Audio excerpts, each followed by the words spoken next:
The best way to leave money tax-free to your heirs, your children. And it's going to surprise you because it's actually not Roth conversions. Come on, big guy. Interesting, huh? So let's talk about this. I'm dealing with a couple today, and both 55 years old. They both work for the government. One works for a university system, one works for a teacher's district. So they're both going to get pensions. Make decent money, not huge amounts of money, but make decent money. But they're raising a kid, so they have a mortgage. They got car loans and student loans. So cash flow is not desperate, but it's tight right now. All right. They have less than $1 million, but more than $100,000 in their 401k. Let's just put it that way. So you can, you can get a gauge there to get an idea. Man, I got itching on my face here. Ooh, I touched my face. Oh, come on, buddy. Pablo loves the sunshine. Can you see him? He loves the sunshine. You are true, just like your mama, buddy. Mama being my wife, Charlotte, because Charlotte loves the sun. All right, so they asked today. They got two daughters. They said, "Hey, once we retire, should we start converting our 401k to Roth in order to leave the money to the kids tax-free?" Now, here's the problem that comes with this, because once you have a pension, I tell you, it's tough to make the justification to convert with a pension because you're already probably going to be in the 12% tax bracket for sure. Now, that doesn't mean we can't make the justification. It just means it gets tougher. So I haven't crunched the numbers yet. But I shared an idea with them, which I share a lot of times with folks. Actually, I probably don't share as much as I ought to. And I certainly haven't talked about on YouTube for a while. I guess we're going to sit here. He's just chilling. Look at this guy. Pablo, you say hi? Hi, Pablo. It's the camera. He's just such a good dog. He loves the sun. Look at him just basking in the sun. Anyway. All right, so the issue that comes. All right, so they got a pension. I can't remember how much the pension is going to be, but it's going to put them in the 12% tax bracket. And on the high end of the 12% tax bracket. Come on, but let's just go down a little bit. I'm hoping he poops so I can go home. I got videos to do, Pablo, for people who paid me. So those of you who are waiting on my videos for your $200 thing, you can blame Pablo because as much as I give him walks. Actually, I noticed though, since I've been walking a lot with Pablo since the spring came in, there he goes again. I've actually lost a couple of LBSs. So the quarantine 15 isn't hitting me, even though I know some people are getting a little bit heavier because of quarantine. All right, so let's go back. All right, so now they're like sitting there, and we sit there like, look, let's just say you got $80,000 of taxable income, $80,000, $100,000 of AGI. That means you have roughly $75,000 of taxable income. All right, so that puts you in the on the high end of the 12% tax bracket. If you convert $25,000, $5,000 of that or so will convert at 12. The rest will convert at 22. That's not necessarily a bad thing, but the question is it advantageous to do that? Because you are going to pay 20% or 22% tax on the $20,000 that goes above the 12% tax bracket. So what's the better alternative? Well, in my opinion, the better alternative is to consider, and we got to look at this, a second to die life insurance policy. A second to die life insurance policy. One of the most underutilized estate planning tools there is. Oh, here comes somebody. Oh boy, now he's getting up, he can start barking. Nope, come here.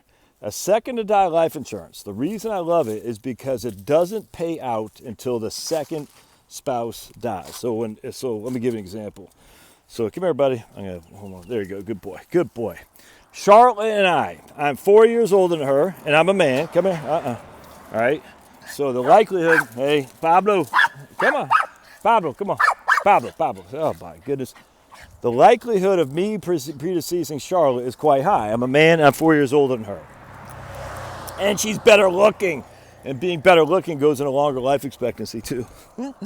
Anyway, so when I die, the life insurance doesn't pay out because it pays out on the second to die. So the life insurance company will underwrite us under two life expectancies combined. They're going to say Josh is 49, Charles 45, neither smoke, blah, blah, blah. What's the life expectancy of this joint unit? Well, they don't care about my health so much, and they kind of do, but not that much. They care about our joint life expectancy, which is probably 88 years old, all right, maybe 85, 88. So the life insurance company says if it's just Josh on his own, his life expectancy is probably 81, all right? If it's just Charlotte on her own, her life expectancy is probably 85. If it's them combined, their life expectancy is 88, because it only pays out on the surviving spouse's death. And that simply means that they will get more premium over the course of the policy term, because they expect to get the premium for, if I'm 49, we expect to die at 88 for 40 years essentially. Where if they just paid the policy based on me, they would expect to get the premium for 30 years, just using that for example. On top of that, not only are they going to get the premium for longer, so they get more money for the premium for the, before they have to pay out the death benefit, there's more of a chance, the longer they pay the premium, that the policy will lapse. Because the longer you pay the premium, the more likelihood that you're going to let it lapse, because you say, life gets, throws you a curveball. When it throws a curveball, the life insurance policy doesn't look very favorable to me anymore. And so I'm not going to keep paying the premium because life has thrown me a curveball. So in that case, the insurance pockets all the premiums you pay, but they don't pay out anything.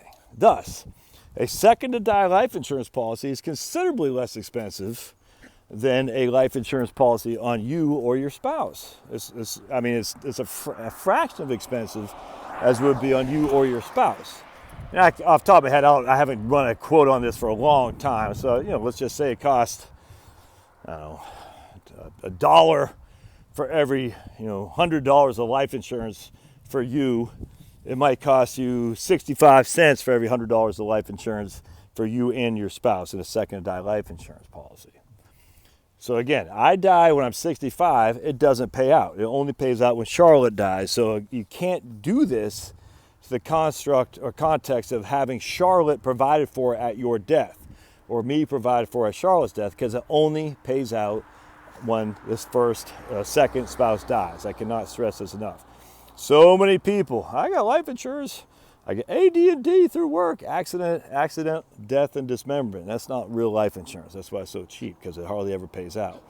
Or they'll say, I have a second to die life. Not very many people do, but they might talk about a second to die life insurance not knowing how it works, which again, it does not provide for the surviving spouse as an income. So you want to make sure you have your other needs met if you pass before your wife or husband does, because you're going to leave them with nothing if all they got is a second to die life insurance policy. Right.